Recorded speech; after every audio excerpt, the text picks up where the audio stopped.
नमस्कार, स्वागत है आपका हमारी खास पेशकश में। मैं हूं विवेक मित्तल। दोस्तों, आपने सुना होगा कि क्रिकेट के सबसे बड़े सुपरस्टार आज के समय के विराट कोहली ने टेस्ट क्रिकेट से संन्यास ले लिया।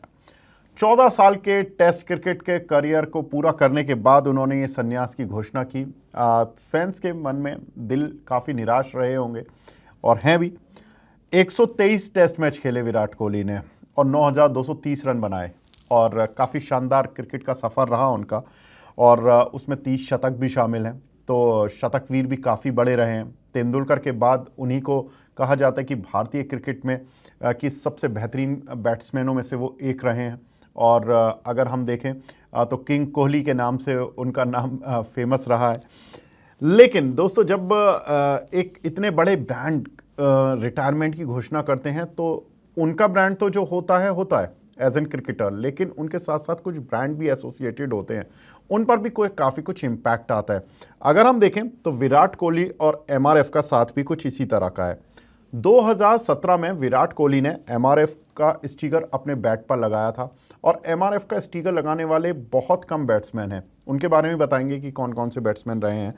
एमआरएफ के साथ कोहली ने 8 साल की डील की थी। अब इंटरेस्टिंग बात यही है कि 2017 में जब ये डील की थी तो 8 साल, यानी कि 2025 में कोहली ने शायद अपने को प्लान कर रखा था कि वो 2025 में अपना रिटायरमेंट घोषित करेंगे, क्योंकि उन्होंने एक दो ब्रांड्स के साथ और भी डील की हुई थी जो कि 2025 में ही एक्सपायर हो रही हैं। ये डील जो थी एमआरएफ के साथ 100 करोड़ रुपए की थी। और इसके साथ साथ अगर देखें तो जो कोहली ने जो दूसरे ब्रांड्स को एंडोर्स किया है, जो एडवर्टीजमेंट जिन ब्रांड्स के लिए करते थे, उसमें एमआरएफ के अलावा Audi, Puma, Nestle, Myntra, boost, head and shoulders, Pepsi और टिसॉट जैसे बड़े ब्रांड हैं। अब अगर देखें तो एमआरएफ के और दूसरे कौन से प्लेयर रहे हैं जिन्होंने कि ब्रांड एंडोर्समेंट किया है, या हम कह सकते हैं कि स्टिकर अपने बैट पर लगाया, तो उसमें दुनिया के सबसे महानतम क्रिकेटर सचिन तेंदुलकर का नाम आता है, जिन्होंने कि काफ़ी समय तक एमआरएफ के ब्रांड को एज एन अपने स्टिकर बैट पर स्टिकर लगाकर क्रिकेट खेला और काफ़ी फेमस भी हुआ। उसकी वजह से एमआरएफ का ब्रांड काफ़ी पॉपुलर हुआ।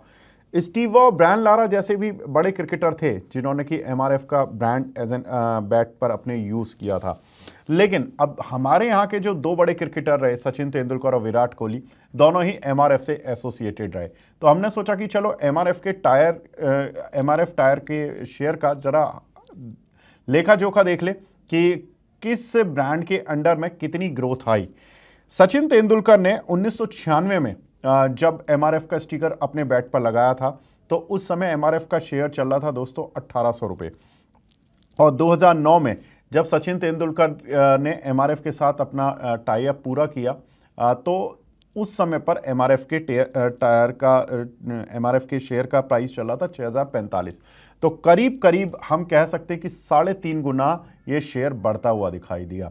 उसके बाद बहुत सारे क्रिकेटर आए, बहुत सारे गए, बीच बीच में एमआरएफ ने कुछ क्रिकेटर्स के साथ अपना स्टिकर ट्राई भी किया, लेकिन उतना इन्होंने लंबा नहीं चलाया।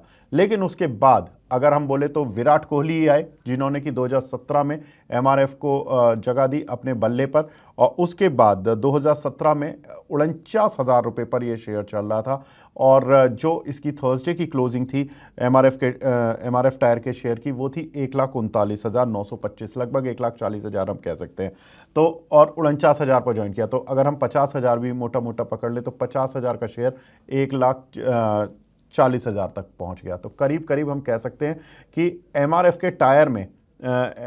टायर के जो शेयर में अगर एक बड़ी ग्रोथ देखें तो एक सचिन तेंदुलकर के एरा में आई जहां पर वो 3.5 गुना हुआ, और विराट कोहली के एरा में आई जहां पर ये शेयर काफ़ी तेज़ी से चला, मतलब 49,000 से 1,40,000 तक की रेस तक पहुंचा है। तो एक अच्छी ग्रोथ इन क्रिकेटर्स की वजह से ब्रांड को मिली और ब्रांड को फ़ायदा मिला इन क्रिकेटर्स का।